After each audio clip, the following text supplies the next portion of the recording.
Jonathan Fischer, welcome to the GOA Podcast. Thank you. Thank you.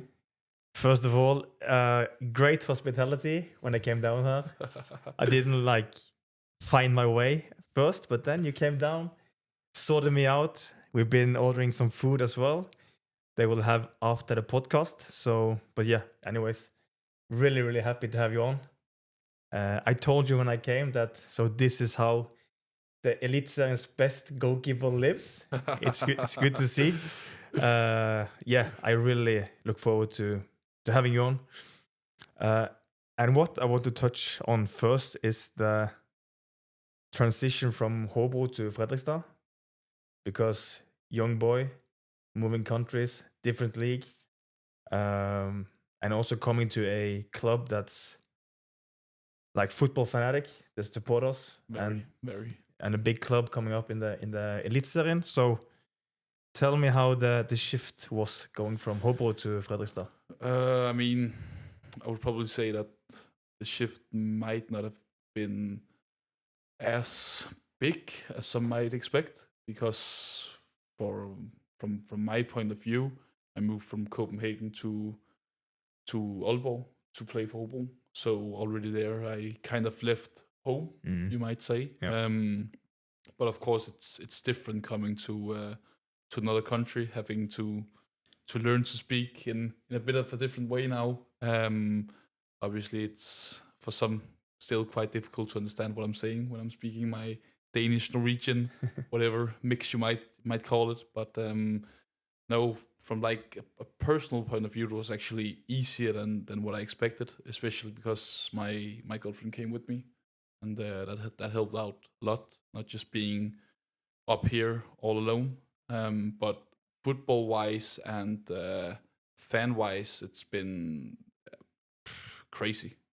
I don't really think I have the words to express how crazy it's been to come up here, and whenever I'm walking on the street or going to buy something, I see people noticing me, and sometimes get told like, do you want to take a selfie, or you want to, can I just like get a high five, like from small kids? And it's absolutely amazing. It wasn't the same in Hobo, obviously. It's not quite as big a club as Fredrikstad is. And as you said, it's a club with a long history. And last year they finally came back to the big league. And I mean, yeah, for me it's just been amazing to be like a part of this journey for this time being. What I think also that the supporters might find really interesting is what happens when you hear about the interest of Fredrikstad. What goes on behind the scenes? How did you hear about the interest? What happened? How did you find an apartment and all of that kind of stuff? All the practical stuff as well. The practical stuff. How does everything come to place in a transfer? I mean, for me, I don't really do that much in the transfer. I have agents who do most of the job. So that was actually quite nice. So it was actually pretty fast. I think it took sort of like maybe a week, and then everything was just set, and I flew up here. So I think that was quite fast. It was the first transfer that I have ever had like this. So I'm not sure if I'm gonna have another transfer at some time that it's gonna be different, or it's gonna be shorter, longer. I don't know what to really expect, because I'm sort of new in the game as well. I'm only 23, so it's the first time that I tried it as well. But it was basically on a Wednesday. I told my girlfriend that just so you're aware, I might have to fly tomorrow and get the medical done and all this stuff in Fredrikstad, and then I will have to stay in Fredrikstad. So you will have to pack the whole apartment down and do all of the fun stuff. Yeah. So that's also why when I'm saying that it was nice that she came up here, it's not just that she's living here and she's staying here. It's also that the whole packing down your apartment and moving company and help with all those things. She really helped with that a lot. So I mean, that was absolutely wonderful. And then of course when I came up here, it was a bit of, what can I say, apartment wise terrible timing, because we had a training camp 3 weeks away from when I came.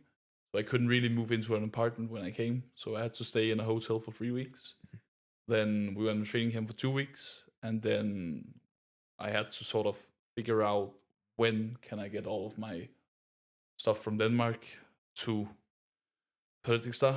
And that was 2 weeks away when we came back. So I ended up staying in a hotel for 7 weeks. And afterwards I told my girlfriend that we're not going to be staying in hotels anymore, because I'm done with that for now. I need a break. I need a break from hotels. It's enough now. I've tried staying in a hotel for a long period now, but apartment wise, the club helps you out a lot. There's always, at least from my experience, there was always someone I could talk to, and someone who would send me different links. Finn, we used that a lot, and then it was just about. Actually the club helped me as well, because I didn't have a Norwegian number. So they would write and tell like these different apartment owners that if it was possible that I could come by and have a look when it was like good in my schedule. And so they really helped a lot with me being comfortable, and I think that's a really important aspect as a football player as well, that you feel comfortable, you feel at home. And I think that, like, as long as you are comfortable outside of the pitch, it will help you a lot on the pitch as well. Because all the extra stress that you get from outside of the pitch, it can really affect your game. And also there was like a lot of talk, especially in the media, while you got brought in. The club bought you for a transfer fee that was quite a bit bigger than they have done the recent years. They also had like a local lad, a local hero in Hobro, who's played like I think it's around 250 games. Got them promoted. Of course, he's now moved to the tough rivals in Salzburg. But did you ever think about the price tag and also maybe the history that the current first choice had in the club? Or were you just, let's go, let's just do it, and then what happens? Yeah, I think for me personally, I didn't really think about the price tag as some might expect. I looked at it more sort of in a way that, okay, if Fredrikstad are willing to pay this amount, then they must also be very invested in wanting me to come and wanting me to play, and wanting me to be part of the great club that it is. But of course, when you hear in media that this is the price tag and this is what it costs, and of course I knew that Hova, a brilliant person, both on and off the pitch, if I just may add that. I knew how much he meant for the supporters, so I also knew that it was sort of like a tough challenge, you might say, to come in as the new guy, and then the supporters will have very high expectations, because they know that Hova has been so good for so many years, and of course that was a bit of pressure. But for me, I don't really think that it didn't really affect me negatively. At least it was like a nice challenge to get, if I can say like that. I love challenges, and for me that was also kind of like a challenge, knowing that, okay, there's been this local lad who's a real hero, and I hope that people still, even though he's now moved to Salzburg, still consider him that way, because he's played such a huge role in Fredrikstad getting back to where they're supposed to be. So it was just for me a really cool challenge, and the price tag was more a show of, yeah, they really want me to come. And of course I had good talks with the coaches also, so I sort of knew what was expected from me. But that didn't mean that the first couple of months weren't tough, because they were hell, especially with the way that the Norwegian schedule is, where you don't play, how do I say it, real games until April. That was that was a long preseason coming up here for 3 months. Yeah. Was it also a change of turf? Was it natural grass in Hobro? Yeah, it was. Yeah. So you came back to come over here to AstroTurf. Yeah. Yeah. That was a bit of a change as well. But in Denmark we usually, or at least in Hobro and the team I played in before, AB, we would train on grass during the summer, and then in the winter period, when you're in the off season, then you would train on turf as well. Yeah. So in that regard, I was sort of used to training on turf. Yeah. Or at least my body knew how to deal with it, because it's different for the body. Yeah.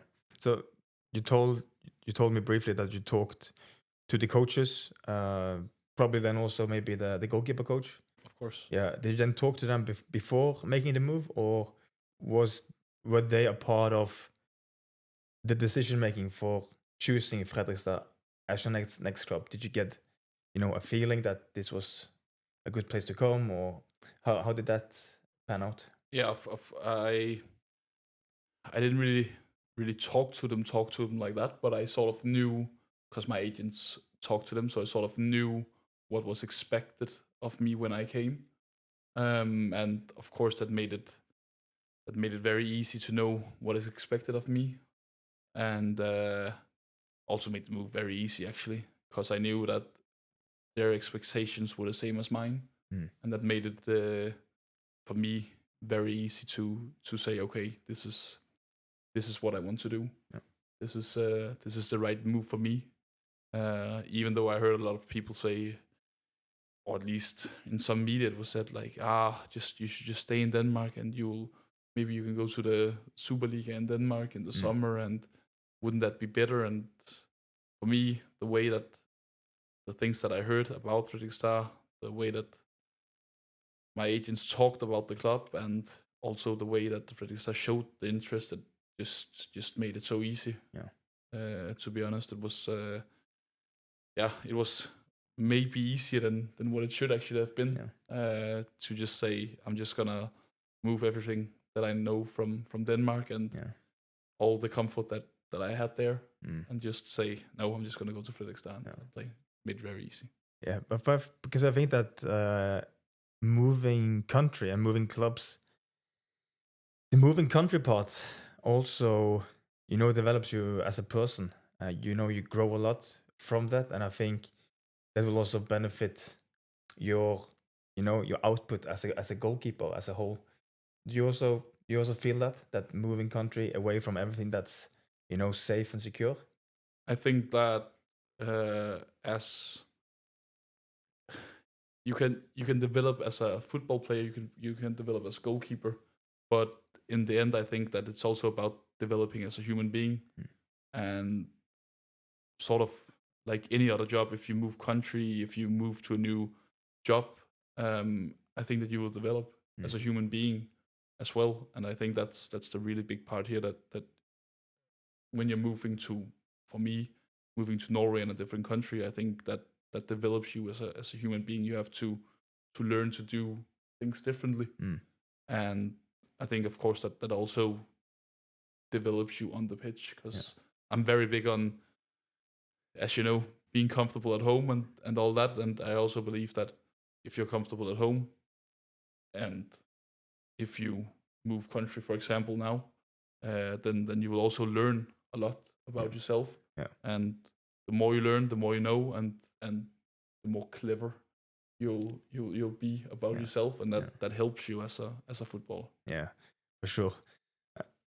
Also, in terms of goalkeeping coach, for us goalkeepers, the goalkeeping coach is very important, both on the pitch, on the field, while practicing, but also to have a a partner that you can discuss stuff with. Not always, maybe only football, but sometimes there can be also stuff in life that you can have deeper conversations about. How was it in Hobro in terms of the goalkeeping coach? Was he full time or no? No. So tell me a bit about the change in goalkeeper coach from Hobro to Fredrikstad and what you might have been working on since coming to Norway. Yeah, what I've been working on. Oh, that's gonna be a long talk because that's gonna be everything. Yeah, Always working on everything. Yeah. No, of course there's some more specials. Yeah. The goalkeeper coach that we had in Hobo was there part time, so he was there maybe 2 trainings a week, maybe 3, and then during the game, he would be there as well. So I mean that was probably the biggest difference going, or at least looking back at it now, I think that might actually have been the biggest difference. Yeah.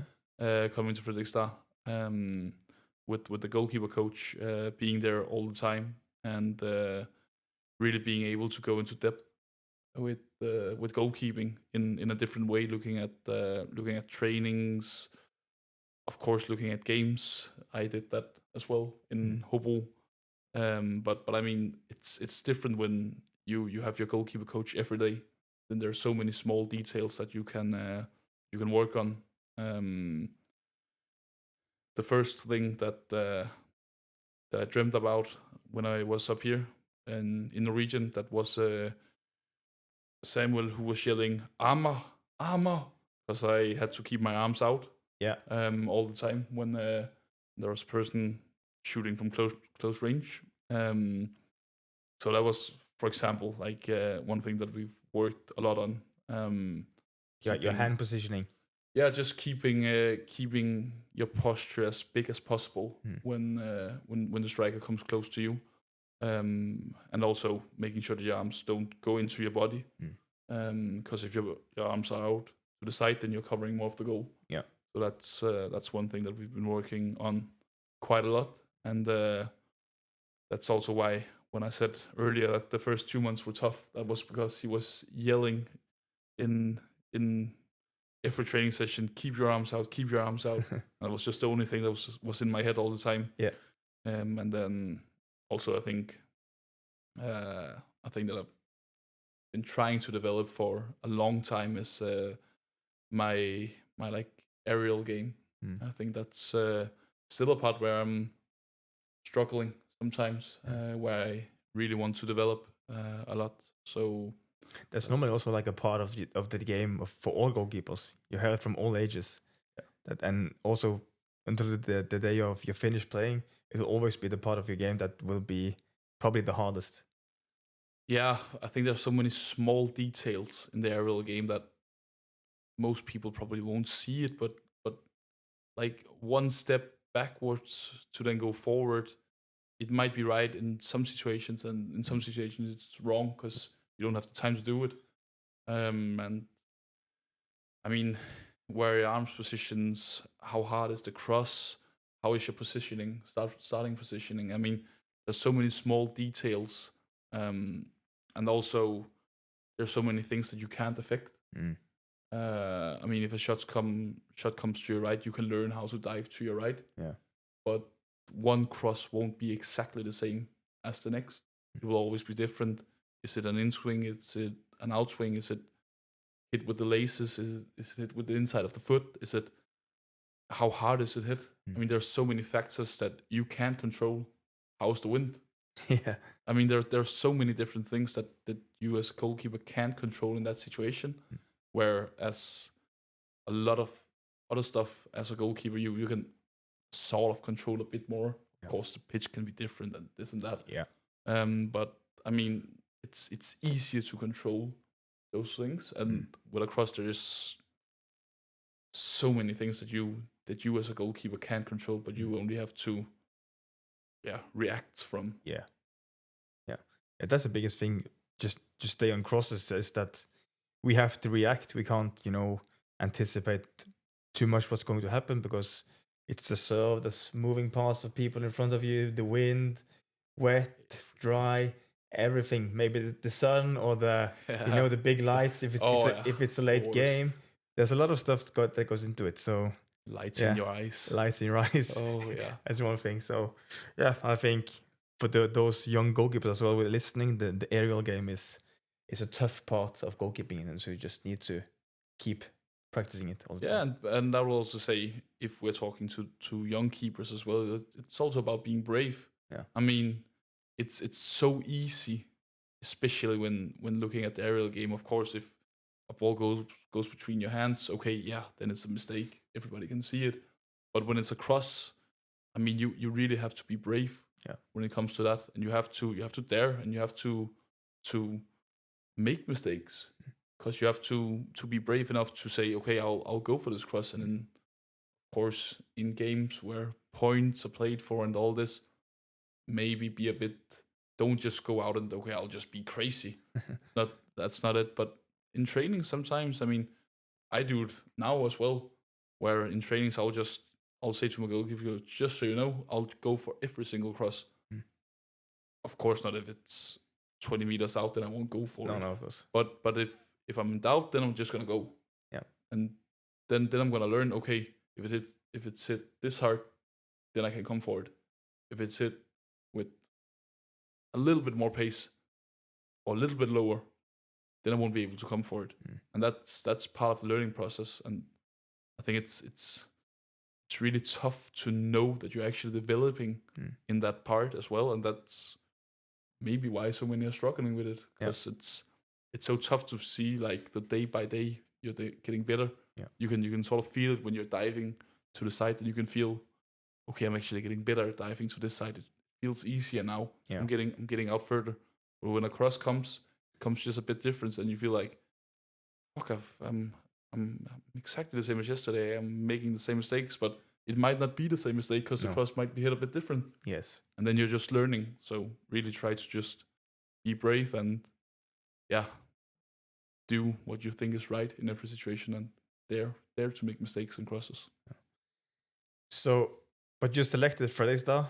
You came here, you signed, and I want to take you back to the first season, because if there's any first season for a new goalkeeper in a new league, in a new team, I think your season is up there with you at home, sleeping, dreaming of how the season was going to go. So, tell me a bit about your experience during last season, and also, of course, it culminated with the cup win. Already you're 23.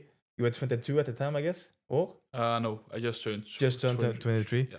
So already you won a cup. I played the final. I lost it. So Damn. You're way ahead of me there. So tell me a bit about last season and how you felt and how everything went on. I felt like in the start, as I said, with the preseason, it was really, really tough. If we just start there, because there were so many new things to learn. Also, of course, a whole new language as well, having to understand Norwegian. Of course, when we are talking in on meetings and those things, it's in English, but I came from it being in Danish, so that was also different, having to learn new terminology there.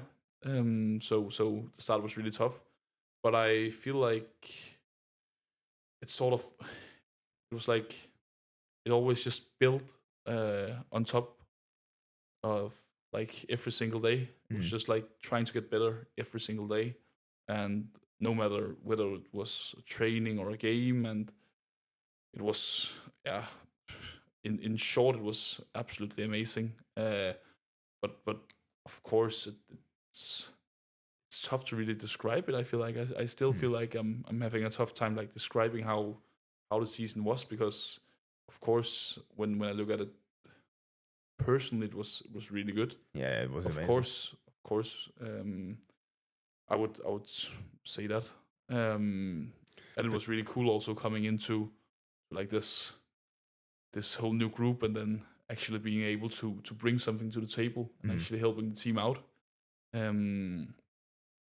So yeah, it was wonderful, but it was also about taking each game at a time, because for me it's really important that I try to learn from every single game, whether it's a good or a bad game.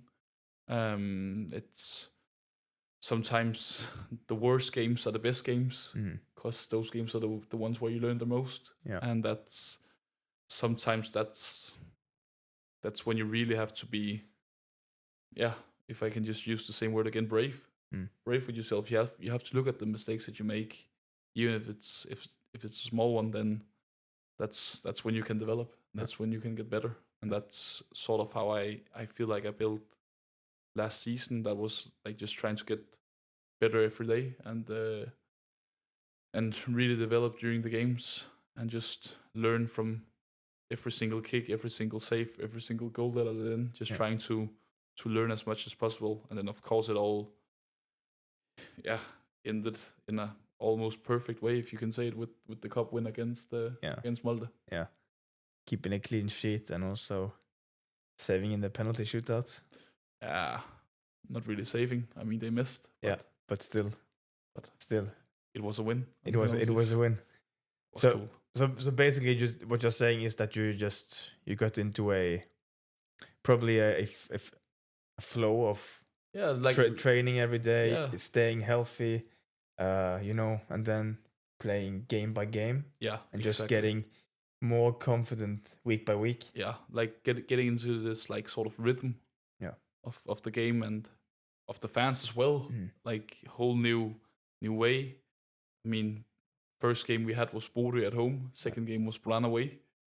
I mean, Brann away with 16,000 or however many they are up there. Brann fans just yelling at you because we were dragging out the time, and I think most of Norway hated us afterwards because we won that game 2-0. And I think that was the first time ever that there were 12 or something added minutes into the second half.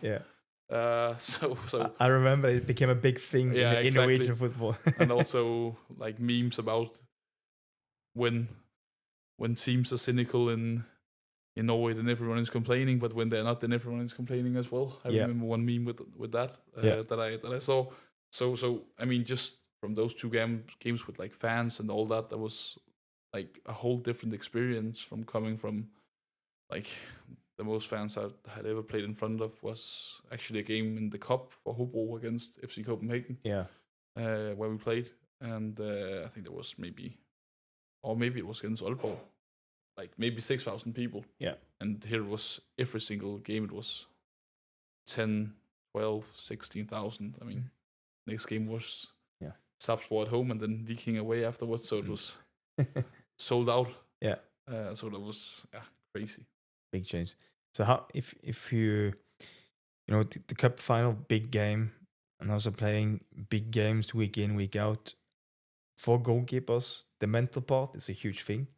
And it is very often mentioned, at least in my Instagram inbox, that there's young boys and girls that are struggling with the pressure, actually from a young age, because you are been put in goal and you get all the scrutiny if you mess up. And of course you get a lot of praise when it goes well, but you coming from a smaller club in Hobro, it's way different to play for Hobo than playing for Fredrikstad. Very. And then the next step will be a big change to play for Fredrikstad and then to play for a Bundesliga team. You never know. That's football. That's football. So how do you deal with the pressure in football yourself, and maybe also touch on it before a big occasion like the cup final? I mean, to start off, I think I've actually been very lucky because I started playing for this, actually my sort of local team. I've played there since I was 13 for AB.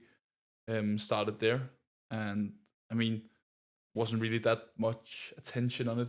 Just playing, enjoying, and then came to Hobo. There was a bit more attention, and now in Fredrikstad, more attention once again.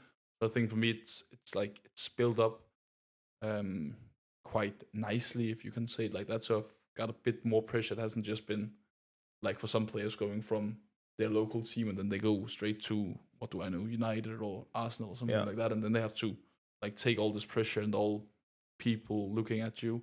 I've never really got that. So for me, I feel very lucky in that instance that it's sort of built up slowly. So I sort of have had a bit more of like time to get used to the pressure like increasing from outside. But I don't really know if I do anything special. That's a bit weird to say. I do have some mental things that I do, and then I have some routines that I'm very keen on. Yeah.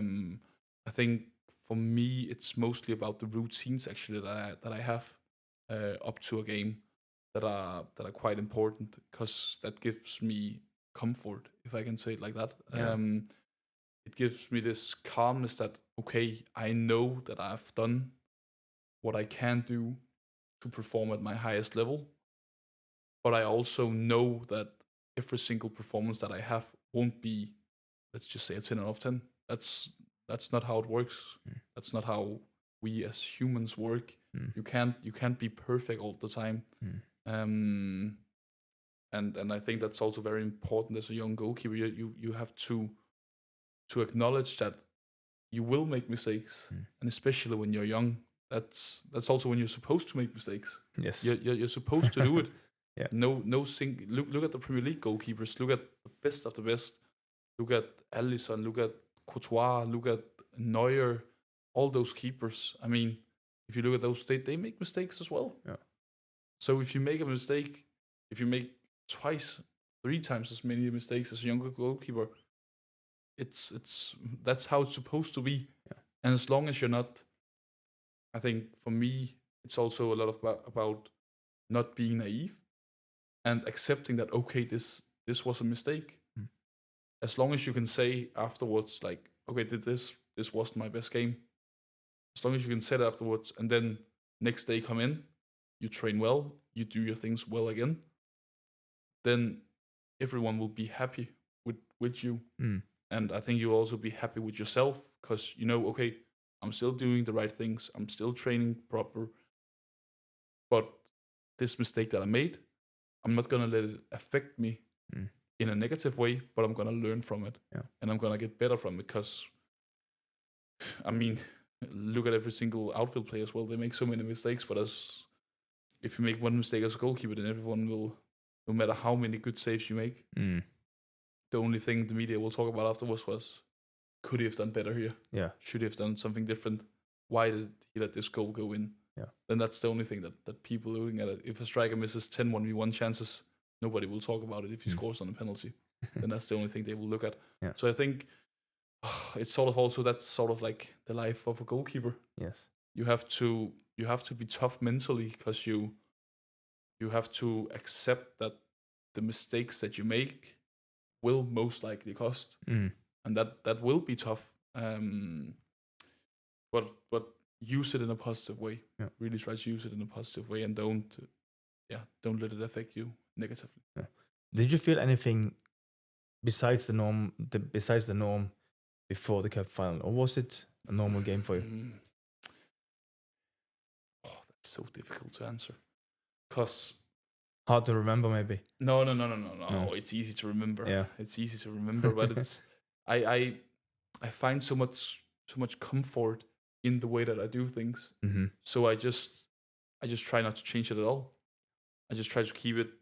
If it's a cup final, if it's a normal cup game, whatever it is, I try to keep things exactly the same, because I know from experience now that that's the best way for me to prepare. And I know that that's the way that I'm going to feel the best during the game. And then it doesn't really matter if it's a cup final or if it's a friendly game. I know that if I prepare in this way, then my body will feel the right way. And that's, say, I don't know, I've used maybe 10 years to figure this out. Yeah. Because I started as a goalkeeper when I was 13. Yeah. So I mean, I've used the last 10 years to try to perfect it, and it's still not perfect. No. I'm still learning day by day. Like all those small details, what to eat, what can I eat. For a long time, I ate pasta before a game. Yeah. Now I'm eating rice, for example. That's like a little small change that apparently my body deals better with that. Have you then just noticed it that you feel a bit better? Yeah. And of course, I'm not saying that you should go out and do this in a game where it counts for points. No. I usually try to like adjust it during the friendly games because then of course there's not as much that you play for. It's not exactly the same, but no. of course you always want to do well. Yeah. I mean, but if we look at the cup final, the only thing I actually did differently there was I have a like sports psychologist that I talked to, and she sent me like this breathing exercise. I normally do a breathing exercise every single morning, but just so I could do it like prior to the game, like I think 3-4 hours before the game, like right after the 8-hour pre-match meal, I did it just to like keep calm and sort of have a mental state where I'm as calm as possible and feeling as much as myself as I can. Yeah. But the breathing exercise, is that some sort of meditation or mindfulness? Yeah. I've used that myself as well, so it's a good thing. It is. It's really nice. It's best way to start the day out. Yeah. Just calm before the storm. It's good. If it's a training, if it's a game, whatever it is, always just get calm before the storm. Lovely. I remember back to my cup final, we had the worst start that you could imagine. Huge offside goal within the first minutes. Oof. And then I think I felt it around 15 minutes. I did my meniscus. Oy. So I played the rest of the final with a broken meniscus. With a broken meniscus. I couldn't find out why I couldn't hit the ball straight, but because I couldn't. I tried to stabilize the knee as much as possible, but something was wrong. And then I started to get swelling into the dressing room in the halftime. Oh. But still, with all the adrenaline and everything, you just go on. And then the next morning was just like, it was huge. For me, it was the complete obvious, completely different. Yeah, it was other way around. Yeah, it was the first. I don't know if you remember the cup final, but I mean, after 5 minutes, they had this double chance, which I saved, and then from there on was. Then you just kick on. Yeah. That was really then you really felt good. Yeah. But I've also noticed I also read a good stuff about you before the podcast, and what your coaches also say is that the reason that they are so sure that you will have a great career is because you're very mature from your age, and also you're a true professional. You're grounded. So right behind her, there's a ice tub or ice bath that you're going to put up, and you're going to have it in the corner here because the sun rises over there. Yeah. So then you have the ice and also the sun for the circadian rhythm. So tell me about what you do to optimize, your performance as an athlete and as a goalkeeper. Yeah, of course there's the ice bath stuff and those small things. But I think the biggest thing for me is actually how I train, how I sleep, and how I eat. Those 3 things are, I think, for anyone the key. And then all those small gadgets, they're just more for the fun. Yeah. And also sort of like experiments, you can say, because I don't think that's like the most important. I think the most important are the big things. If you eat chocolate and I don't know, beef and no carbs at all, then it's gonna be really tough to perform. And if you sleep 3 hours every single night, then it's also gonna be really tough to perform. So I think it's about getting the big things right first, and then afterwards you can start experimenting with the smaller stuff. Yeah. And for me, that's now the ice bath, and also there's also a sauna that you haven't seen yet. Sauna as well? Yeah, infrared sauna that I bought as well, that I'm also going to be setting up. So I'm trying to like get those small fun things in as well, and see if they can have like, for example, the sauna for the nights before I go to bed. Hopefully that will improve your sleep. Exactly, and when I wake up, go straight into the ice bath. Hopefully that will help me feel better during trainings and help me perform better during training. So I mean, there's so many. I think for me, actually, the one thing that I would like encourage people to do is get the big things right first. Don't just go out and look for a massage gun or look for the ice bath or look for the sauna or whatever. Yeah. Whatever you might be able to find of fun, weird stuff that might be able to help you. Because if you don't get the big things right, then the small things won't help you. Yeah. You can't.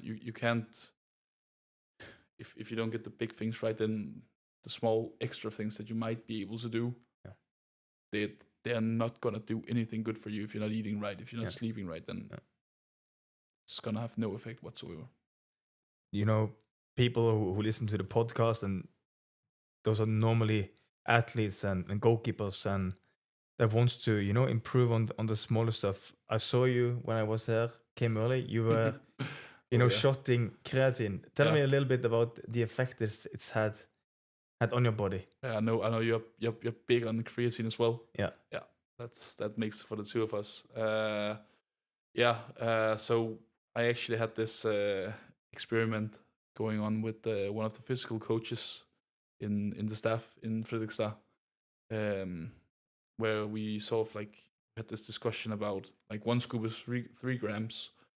So we talked about like how will it like affect me if I were to take another gram of creatine. So I sort of like made the scoop, and apparently my weight is not good enough because it says 5 grams, even if it's like a normal scoop. So we just said, okay, whatever, we'll just add another gram. So now I have to weigh it all the time to make sure I get 6 grams. It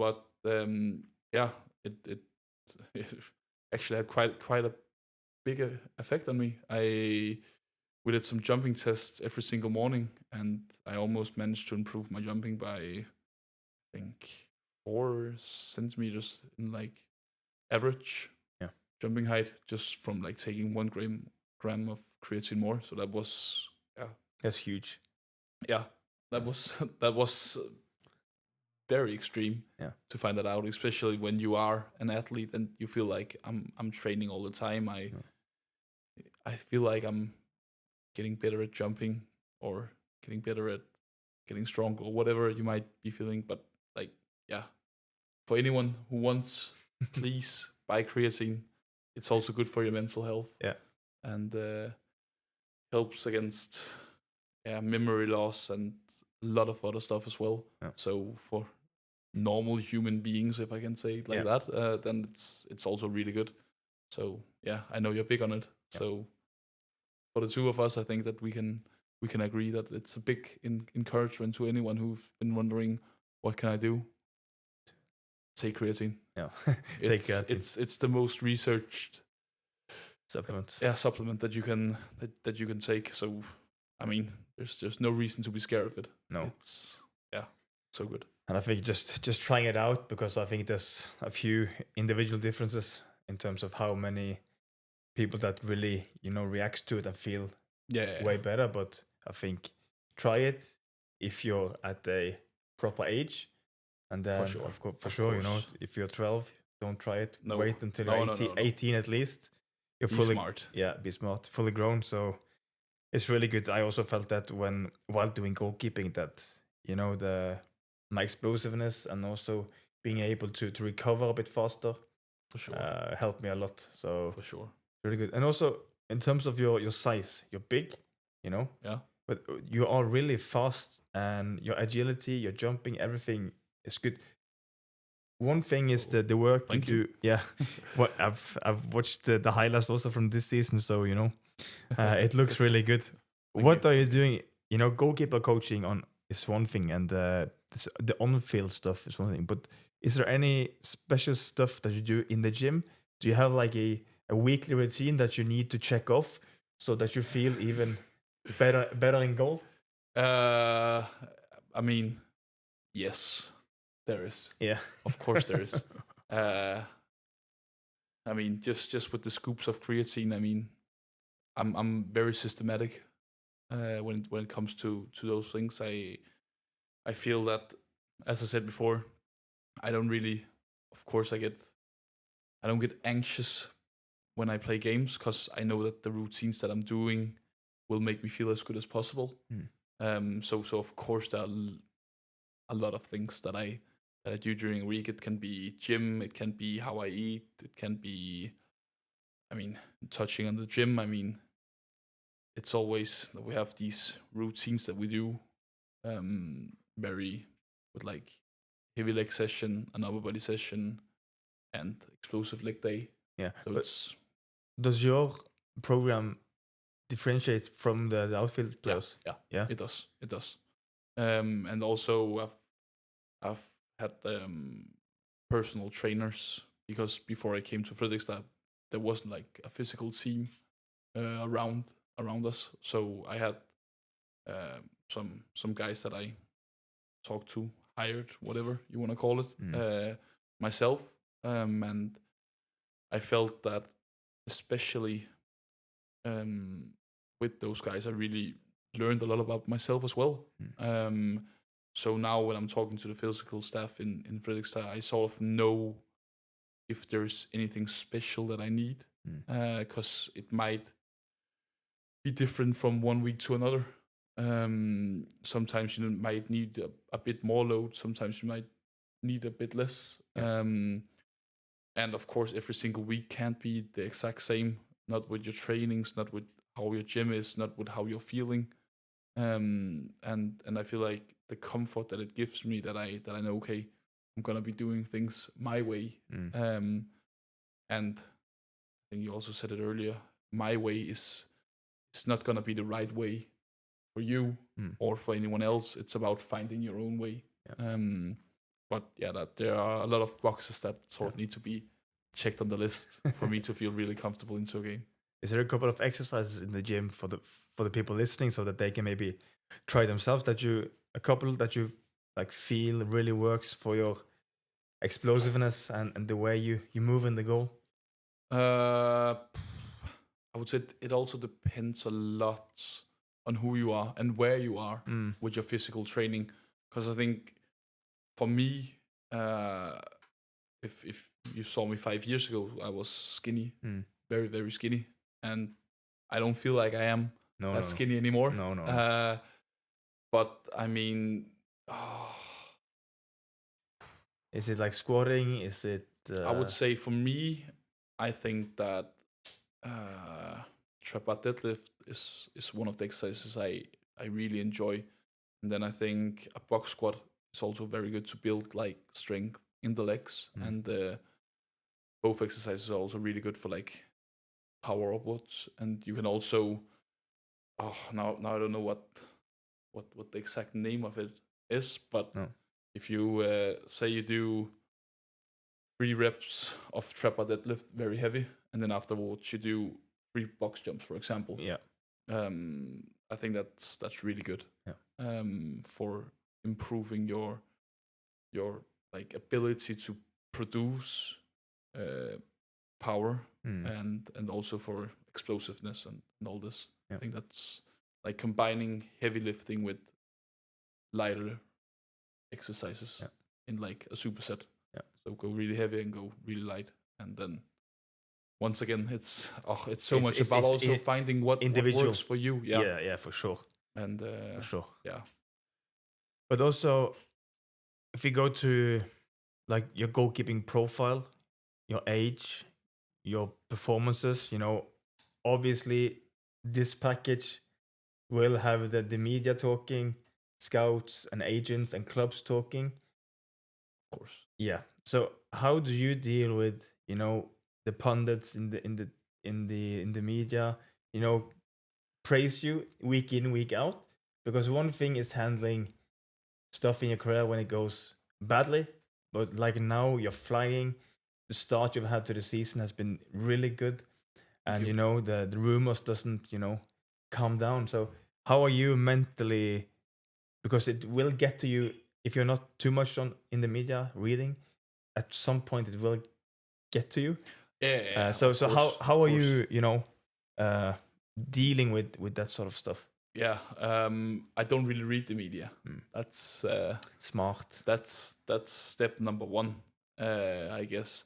But of course, I mean, I have Instagram, I have Facebook, I have all those social media. So I mean, of course, sometimes I will see it, and I think for me, it's a lot about being in the presence. Hmm. I'm really big on trying to enjoy every single day, and trying to get the most out of every single day. So for me, for example, right now, I'm not really thinking about what might happen in the summer, because I know that's probably what a lot of people are talking about. What might happen in the summer? What might happen in the winter? What might happen next summer? Yeah. I mean, that's always how it is. So for me, it's really important to be there every single day and be there 100% every single day. And then if or when I read something that praise or whatever, negative comments, whatever it might be, then I've really tried to actually once again work with my sports psychologist on just like accepting it, Yeah. because people will have their opinions on you, good, bad, whatever. They will have them, and they are allowed to have them. But for me, it's not really, I can say it, that important what people think about me. Yeah. I'm more, what do I think about myself? What do I think about the performance that I had? Being honest, in that case as well, being very honest. And if there's something that I feel this was good, this wasn't good, then being honest with my goalkeeper coach and the coaching staff as well, and then listening to what they have to say, because it's what they expect of me and what I expect of myself.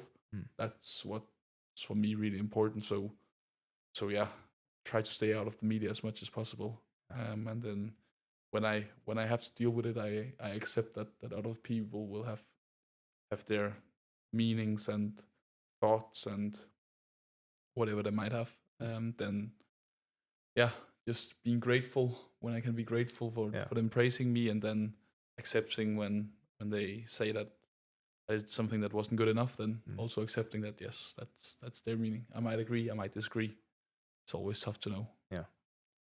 What would be your dream move? There's no one listening. It's just between you and me.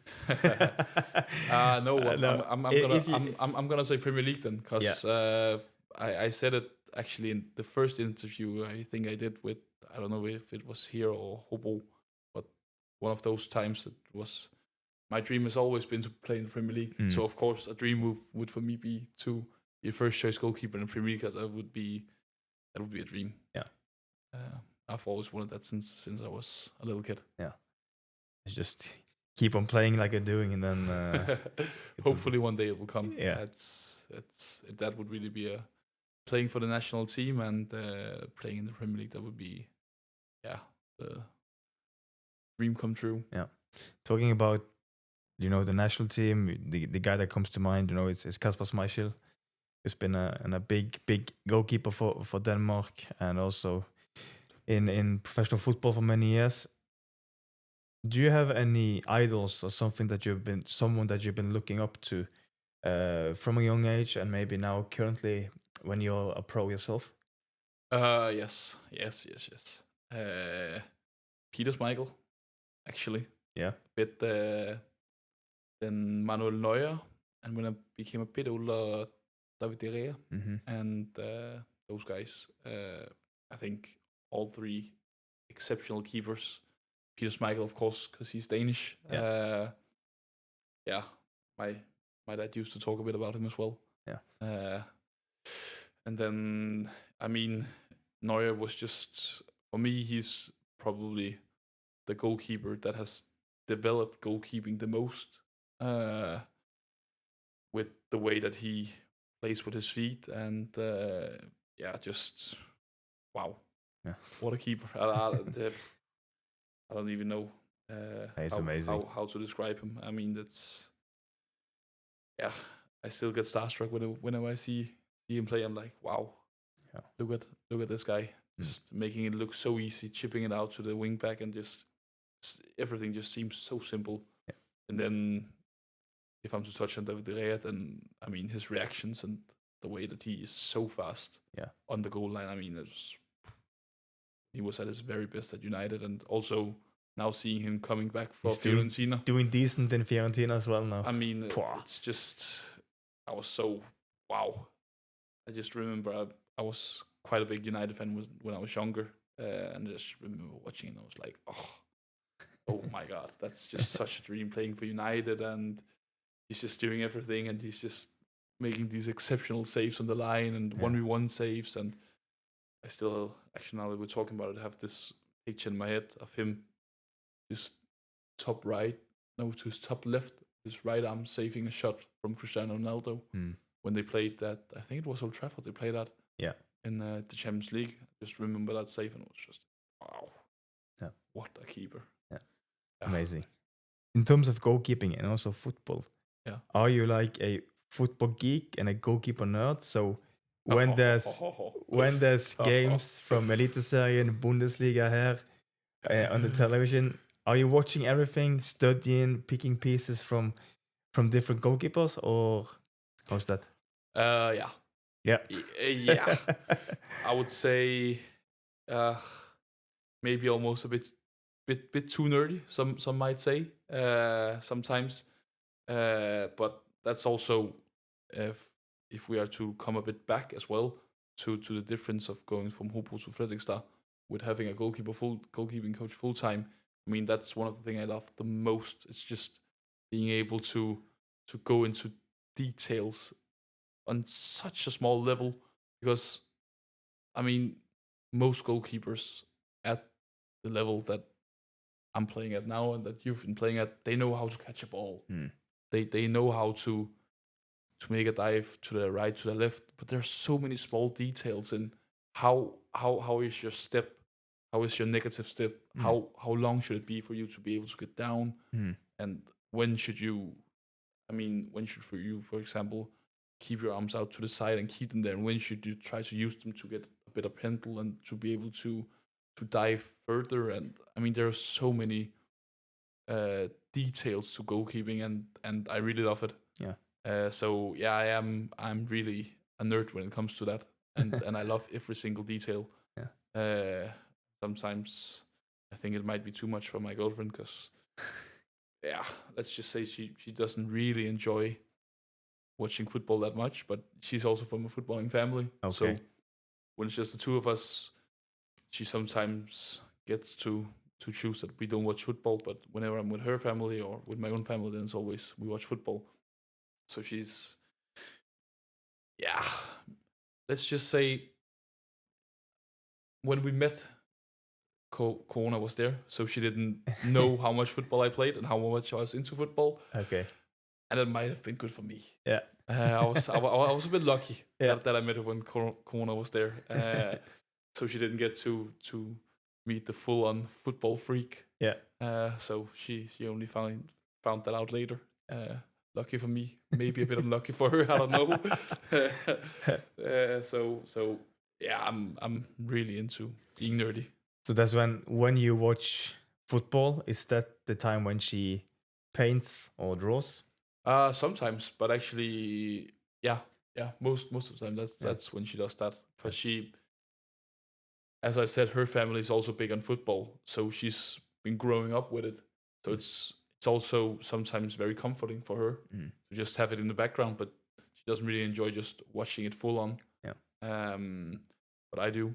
And it's also, I feel like a big part of goalkeeping as well is also understanding the outfielder's positioning, because you're the one who's able to see the whole pitch. So if I am to help my center backs, for example, or my wing backs, my midfielders, the attackers, I have to understand. Of course, I have to understand the tactical aspect in the way that we play as Fredrikstad, but I also have to understand that, okay, if let's say if I'm talking to my left center back, I might have to talk to him, and I know Kasper Schmeichel is pretty big on this as well. I have to talk to him in one way, and my center center back in another way, and right center back, and all those people I have to know them, and I have to know their position, and that's also why I watch so much football, because then I understand, okay, if he's been running for 30 minutes straight, then he might not want me to just yell at him and say, go press again. Yeah. I might do it sometimes because I have to. Yes. And I have to try to help them. But that's also like having that like good communication outside of the football pitch as well. Like them actually understanding that the reason why I'm yelling so much at you, it's not because I want you to feel bad or be even more tired. I just want to help you. Yeah. And I think that's so important as a goalkeeper that you really help out the team, because goalkeeping is much more now as well. It's much more than just saving the ball from going into the net. Yeah. And also there are so many different ways that you can affect the game. So yeah.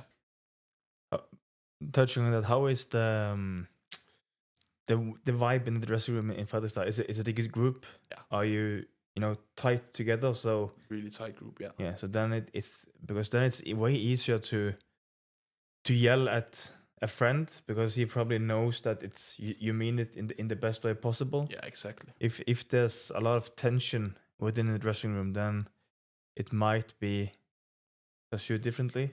Yeah, and exactly. it might be more angry, and then we might come a situation in training. Yeah, for sure. Conflicts might occur then. And I think for me that's also like a big thing for me. Like I want to know people outside of the football pitch. I don't just want to know them as footballers. Because yes, okay, I can see that play football. Everyone knows you play football. Yeah. But are you shy? Are you quiet? For me personally, I'm very shy and quiet actually when I'm in bigger groups. People might not expect it when I say it, because whenever I'm with someone that I feel comfortable around, I talk so much and I'm just a talker. But in bigger groups, I will usually be a bit more quiet. So like actually getting to know the person that you're talking to, and get to know, okay, if I'm yelling at you, then how do you take it in the best way? Yeah. And how can I then make sure that I don't affect your game negatively, but I affect it positively, so that you want to basically do everything possible so that the opponents don't score a goal. Yeah. So, and how did you come so mature at such a young age? Is it your dad, your mom? Or because you're extremely mature to be just 23 years of age? Just a lot of reading, or just getting a lot of information from everywhere? Because I wish I was at that level when I was 23 years of age. I don't know actually. I think that my parents have always let me be very independent, and also I think on the field as well, my mom and dad has never been somebody who, for example, would yell and say like anything to the coaches or anything. They've always just let me do my own sort of thing, and I think that's maybe even more nowadays, where like parents are trying to get even more involved, and it's good that parents want to be involved. Yeah. But it's sort of like my dad would never say to me, "Oh, you did this. This was so good what you did here," or "This was so bad what you did here." He would always ask me, because he had Jesus, that man has been driving me for some hours in a car to away games, and I mean, he would always ask me whenever the game ended and I came into the car, and he would always ask me, "So, how do you feel about the game? How was your experience?" And then I'll be sitting there like, "I think this was so bad and this was so bad," or maybe it would be like, "Oh, this was so good and this was so good." And then he would start like talking as well, and then it would be a conversation, but it wouldn't be him starting the conversation. I see. It would be sort of like more from my side of things, and I think that might have to do with it. That when you say that I'm mature in that way, I don't know if that's why, but it might be a reason, and it might also be a reason to that I've moved far away from home, and growing up in that way is also, as we talked about in the very start, growing as a human is also so important for performance on the pitch. Yeah. the 2025 season with Fredrikstad. The start has been great. Do you guys have any outspoken goals for the season, or that stays within the dressing room? We just don't have any. You just go week by week. Yeah. Yeah. It was exactly the same last year actually. Okay. That's also for me. I love it. Personally, I absolutely love it because, as I said earlier, I'm really big on just one game at a time, one training at a time. One of the values we have is also presence, and I think for you to be present, you can't be thinking about, for example, the European qualifiers that we have after the summer break and all this, because there's so many games to be played before. Yeah. And if we don't perform well in those games, then then we just I'm gonna try not to swear, but then the rest of then we might ruin our whole season. Yeah.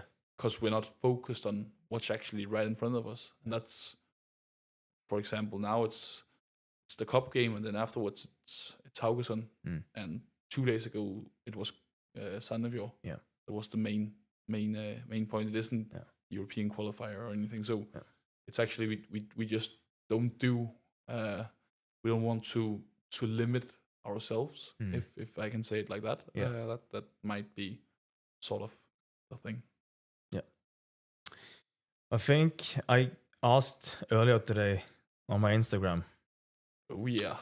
That's good. For some questions for you. And yes, I told you I've never had so many questions coming in before. So that's nice. Thank you guys a lot. Yeah. That's nice. And also we talked about a colleague, Lansing, who got injured. Oh yeah. Yeah. That's so sad. Because he also sent a question how the step from Hobro to Fredrikstad was. So we touched on that, but I think just mentioning Lansing that hopefully speedy recovery to him. Hopefully. Yeah. Really hope that is that you get over the injury well. Yeah, I haven't checked the news today, so I don't know the latest, but hopefully that it'll be okay for him. We hope so. We hope so. So let's try and do a few questions. For sure. Yeah? For sure. Osvaldom, one, he asks, what are the 3 best advices you can give for becoming a professional goalkeeper? That's such a difficult. I would say, first of all, being yourself, and also being aware of yourself. What are your needs for like performing? How much you need to sleep, how much you need to eat, all those things. Maybe being a bit nerdy as well might be another thing. Because as a goalkeeper, you have to know that as an outfield player, there are some details that you have to work on. But as a goalkeeper, you have to work on those details, and then you also have to work on the actual goalkeeping part with like your hands. Yeah. And all this.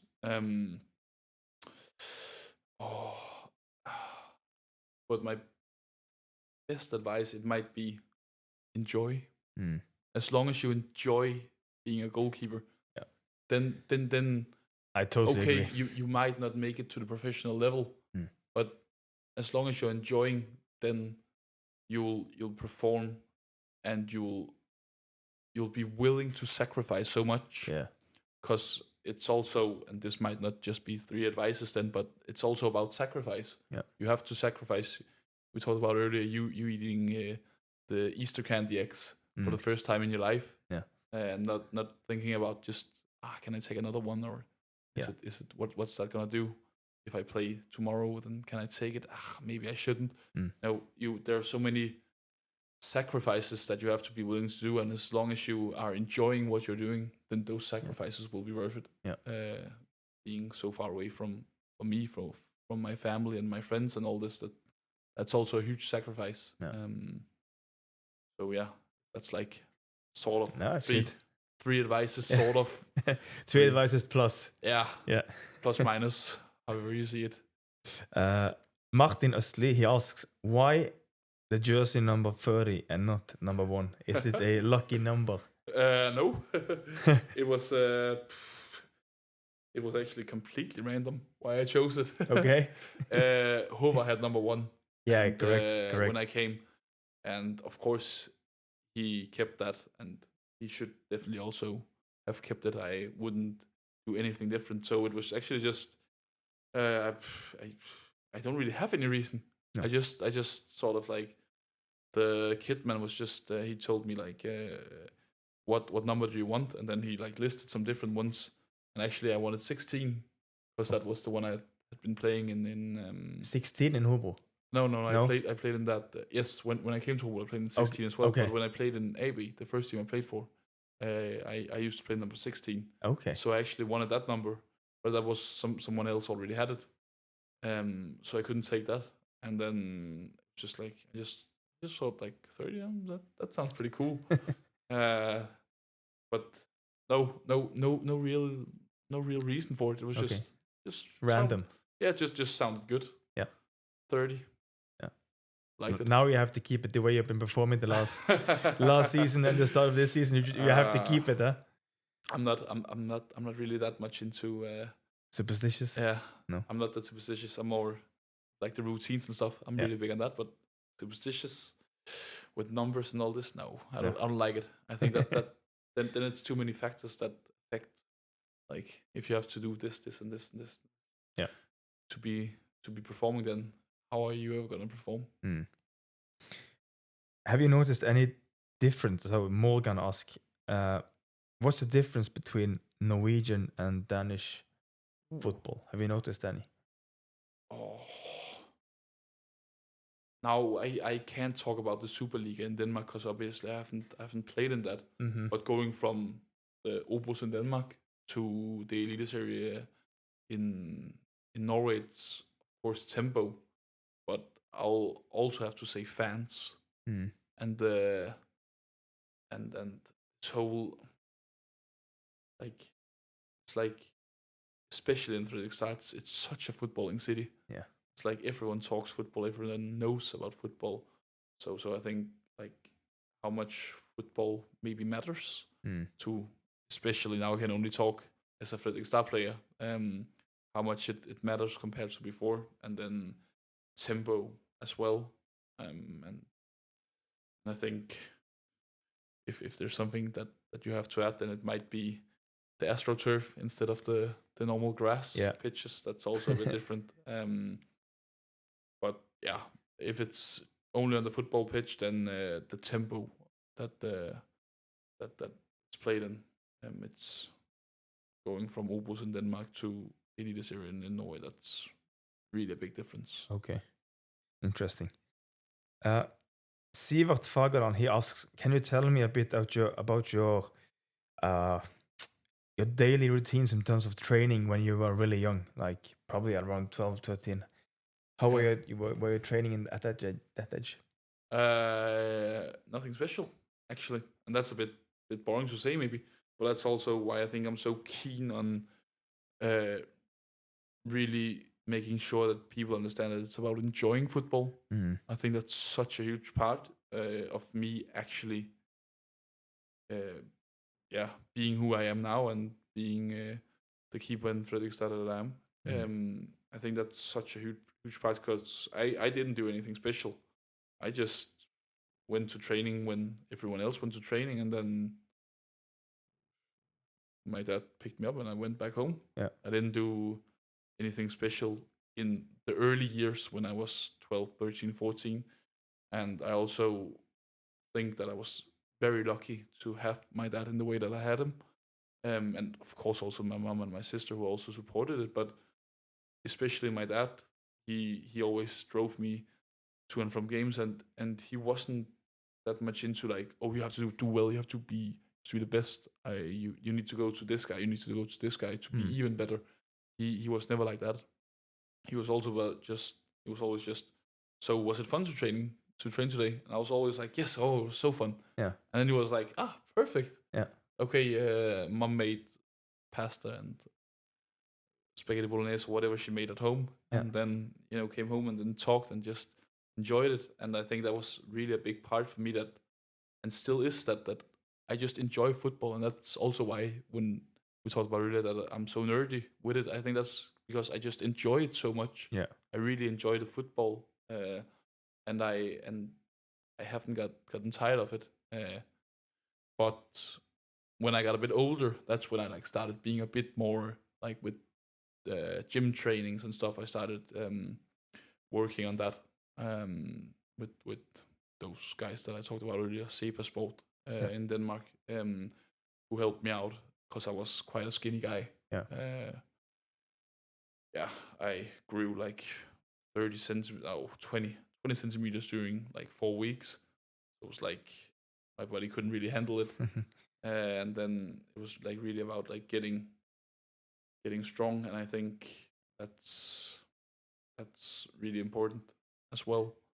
But the number one thing, if you are young, enjoy playing football. That's such a key.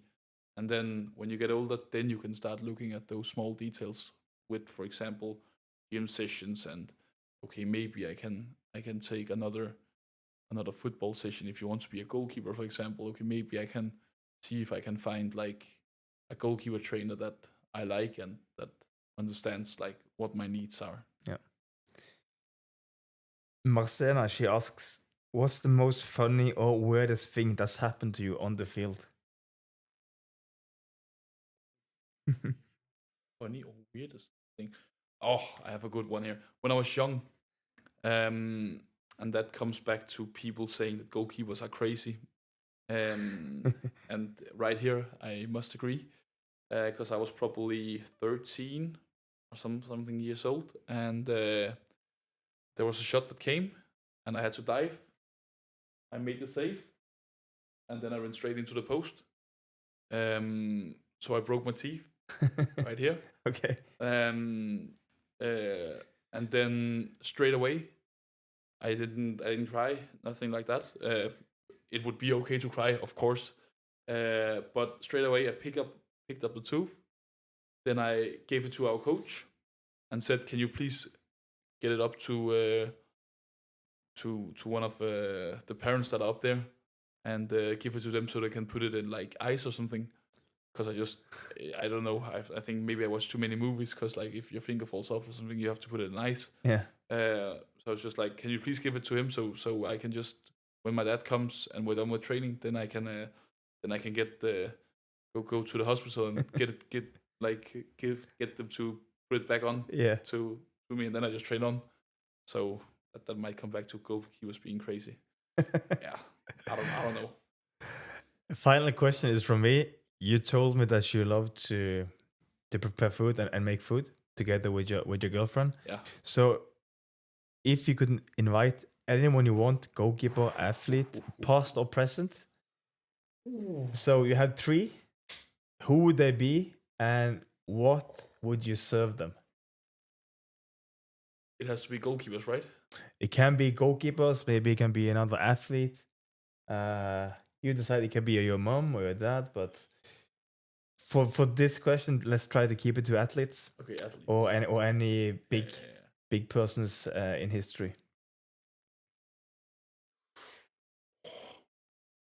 I think I'm gonna have to take Cristiano Ronaldo as one of them.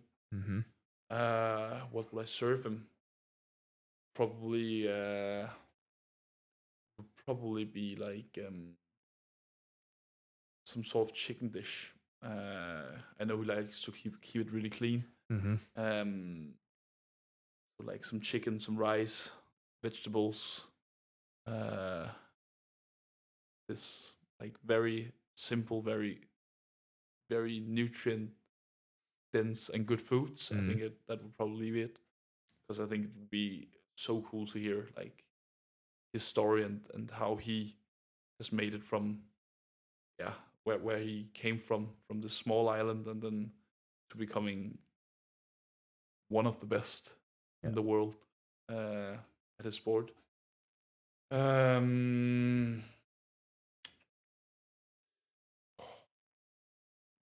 on.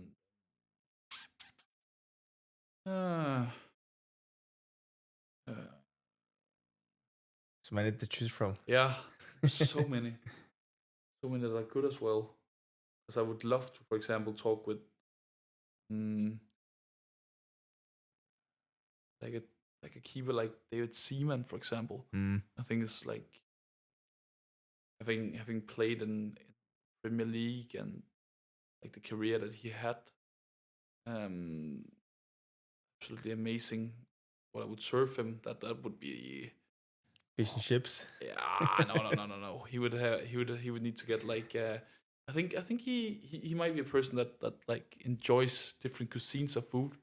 And as we talked about earlier as well, I really enjoy making Greek food. So I think I might serve him some osso. Okay. With a watermelon salad on the side, and then that's one of my favorite dishes to like eat. So yeah, I think he would be cool.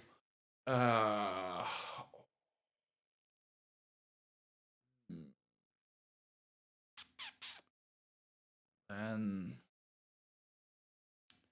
might take actually a goalkeeper, but from another sport. Niklas Landin, Danish handball goalkeeper. Okay. He's been the best in the world for many years as a handball goalkeeper, and I think it would be so interesting to like know how he stayed so on top of the game and always being it's like he's always been one step ahead. I feel like what would I serve him? I would probably serve him a good Danish dish. So that would probably be like some mashed potatoes and some frikadeller. Frikadeller, yeah. Oh yeah, would be something like that. That would probably be it, or like hakkebøf. You know that, with some potatoes and warm sauce. Or like a bearnaise sauce or something like that. Might be good Danish go to dish. That might be what I would serve him. But it's a good trio. But good trio. But you could choose so many. I know. It's crazy. now I haven't even picked any of my favorite goalkeepers, for example, like Neuer or exactly Guerrero or those guys. I mean, also another great Rafa Nadal. Yeah. Wow. So Ronaldo, Seaman, and Sundin. You know, Sundin. His name is Niklas Landin. Niklas Landin. Landin. Yeah. Okay. Good trio. Those would be cool. Yeah.